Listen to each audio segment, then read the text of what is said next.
안녕하세요. 선목교회 성도님들 청년부 담당 최진호 전도사입니다.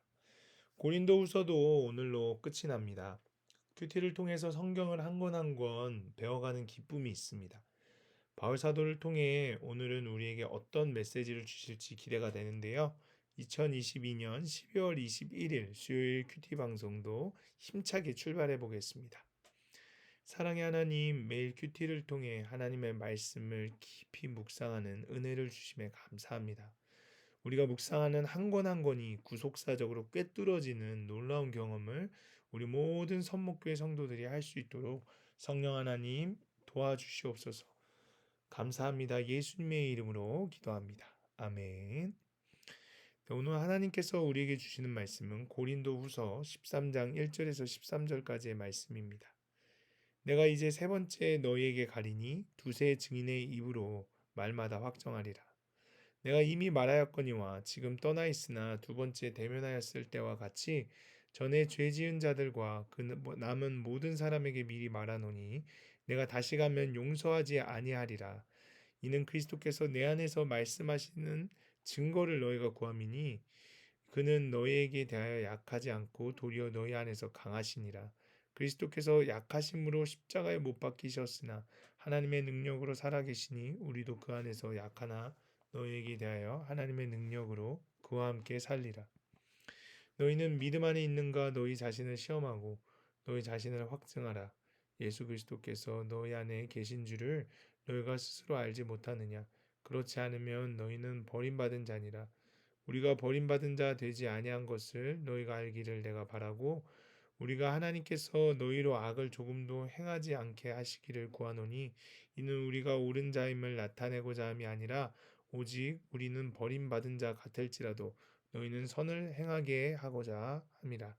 우리는 진리를 거슬러 아무것도 할 수 없고 오직 진리를 위할 뿐이니 우리가 약할 때에 너희가 강한 것을 기뻐하고 또 이것을 위하여 구하니 곧 너희가 온전하게 되는 것이라. 그러므로 내가 떠나 있을 때 이렇게 쓰는 것은 대면할 때 주께서 너희를 넘어뜨리려 하지 않고 세우려 하여 내게 주신 그 권한을 따라 엄하지 않게 하려 함이라. 마지막으로 말하노니 형제들아 기뻐하라. 온전하게 되며 위로를 받으며 마음을 같이하며 평안할지어다. 또 사랑과 평강의 하나님이 너희와 함께 계시리라. 거룩하게 입맞춤으로 서로 문안하라. 모든 성도가 너희에게 문안하느니라. 주 예수 그리스도의 은혜와 하나님의 사랑과 성령의 교통하심이 너희 무리와 함께 있을지어다. 아멘. 네, 본문을 설명하겠습니다. 오늘 본문을 요약하자면 바울은 고린도 교인들에게 자신이 세 번째로 갈 때까지 회개하지 않는 자들을 용서하지 않을 것이라고 경고합니다. 바울은 그들이 믿음 안에 있는지 그들 자신을 시험해 보라고 하면서 그들의 온전함을 구합니다. 마지막으로 그는 하나님이 그들과 함께 계실 것을 말하면서 축복의 기도를 합니다. 그러면 조금 더 자세히 본문을 살펴보겠습니다. 1, 2절입니다. 바울은 본절에서 교회의 범과자들이 회개치 않는 경우에는 처리하겠다고 엄격히 경고합니다.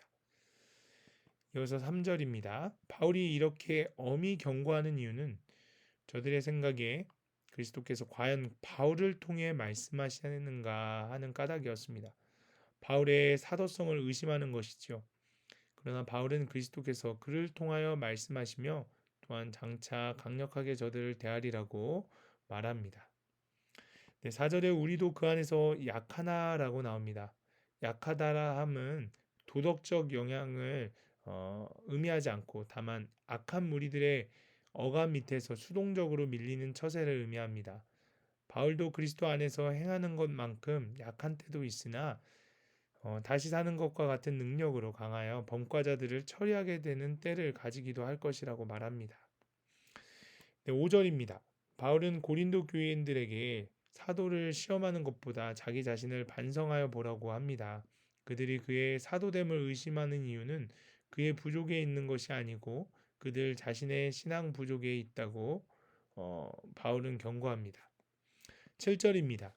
바울은 저들이 그의 사도권을 의심하는 죄악을 범치 않기를 바라며 선을 행하기를 촉구하였습니다. 8절에 오직 진리를 위한 뿐이니라고 나옵니다. 진리가 우리 편으로 오는 것을 의미하는 것이 아니라 우리가 진리 편으로 가는 것을 의미합니다. 10절입니다. 바울의 요망은 이 편지를 받은 그들이 회개함에 따라 다시 방문할 때 그들을 꾸짖는 일이 없고 다만 서로 기쁨으로 만나서 건설적으로 앞으로 나가게 되는 일만 있기를 바라는 것입니다. 11절입니다. 기뻐하라라고 나오는데 이 권면은 분쟁과 의심에 떨어진 고린도 교회에 대한 적절한 것입니다. 기뻐하라는 것은 이런 문제되는 일들을 해결하는 데도 오히려 도움이 되며 그보다도 그곳 신자들이 받은 하나님의 은혜가 많으니 그것을 인하여 감사한 생각으로도 기뻐해야 합니다. 네, 마지막으로 13절입니다. 이 말씀은 삼위일체의 이름으로 나타난 축도의 표본이라고 할 수 있습니다. 우리가 예배 끝날 때 목사님의 축도를 듣지 않습니까? 바로 그 축도가 여기서부터 시작됐다고 알 수 있습니다. 네, 그 다음은 적용입니다. 네, 오늘 우리가 함께 적용할 첫 번째 부분인데요. 바울이 고린도 교회를 두 번째 방문했을 때 어, 죄 지은 자들은 회개하지 않았어요. 그들의 모습에 근심하여 많은 눈물을 흘리며 돌아간 바울을 보고 고린도 교인들은 그리스도의 증거가 부족한 지도자라고 생각했습니다. 세 번째 방문을 앞둔 바울은 이제 그리스도께서 약하지 않고 도리어 강하신 것을 보이겠다고 합니다. 또한 여전히 회개하지 않은 자들을 용서하지 않겠다고 합니다. 내 죄를 오래 참고 기다려주는 공동체를 약하다고 무시하면 안 됩니다. 공동체의 권면을 우습게 여기고 계속 죄 가운데 있으면 하나님의 심판을 통하여 그리스도의 증거가 나타날 것입니다. 나를 오래 참아주고 기다려주는 공동체를 약하다고 무시합니까? 내가 계속 공동체의 권면을 듣지 않아서 하나님이 강하신 모습으로 나를 찾아오신 사건은 무엇입니까? 우리 자신을 한번 돌이켜 보았으면 좋겠습니다. 두 번째 적용할 부분입니다. 영적 아비를 의심했던 고린도 교인들에게 바울은 역으로 그들이 믿음 안에 있는지 시험해 보라고 합니다. 내 안에 그리스도께서 계신다면 나에게 그리스도의 말씀을 전해준 자가 진리를 위하는 자임을 알아야 합니다. 비록 바울이 고린도 교회를 책망했지만 그가 원하는 것은 자기 명예회복이 아니라 고린도 교인들이 선을 행하는 것이었습니다. 바울은 고린도 교인들이 온전하게 되기를 구합니다. 내가 비록 오해를 받고 손해를 입더라도 한 사람의 구원과 거룩을 구할 때 주님이 나를 통해 가정과 직장과 교회를 온전케 하시고 든든히 세워주십니다. 나에게 예수 그리스도의 말씀을 전해주고 예수 그리스도를 만나게 한 사람은 누구입니까? 그리고 내가 구하는 것은 상대의 인정과 칭찬입니까? 상대의 구원과 거룩입니까? 한번 우리 자신을 되돌아보았으면 좋겠습니다. 네, 오늘 우리가 함께 읽을 묵상 간증은 페이지 263쪽에 이호동님의 무난하는 자의 평안입니다. 저는 예수님을 믿지 않는 가정에서 태어났습니다. 행복하게 잘 살아야 한다는 생각으로 결혼을 했는데 막상 그렇게 살지 못하게 되자 이혼을 했습니다. 이후 재혼을 하면서 아내의 인도로 교회에 다니기 시작했고 이듬해에는 세례도 받았습니다. 하지만 교회 소그룹 모임에 참석할 때마다 난 당신들과 달라 여기 있을 사람이 아니야. 가정 분위기만 좋아지면 언제든 교회를 떠날 수 있어 라고 생각했습니다. 그래서 저는 소그룹 모임에서 거의 입을 닫은 채 버티는 마음으로 앉아 있었고 아내의 게으름과 나약함에 대해 험담할 때만 입을 열었습니다. 그러다 아내가 소그룹 지체들에게 제가 듣기에 불편한 이야기라도 하면 집으로 돌아오는 차 안에서 너하고 못 살겠다 다 끝내고 정리하자라고 분을 토하며 버림받은 자와 같이 행동했습니다. 그렇게 교회를 다닌 지 6년째 되던 해에 저는 소그룹 리더로 부름을 받았습니다. 생각지 못한 상황에 두려웠지만 순종하기로 마음먹었습니다. 저는 매주 주일 설교 말씀을 정리하고 묵상하며 떨리는 마음으로 소그룹 예배를 기다렸습니다. 소그룹 모임은 각자 자신의 연약함과 죄를 나누고 말씀으로 서로 권면을 하면서 예수 그리스도로 말미암아 다시 살아나는 시간이었습니다. 그런데 2년여가 지나고 소그룹 모임이 조금씩 힘에 붙이기 시작했습니다.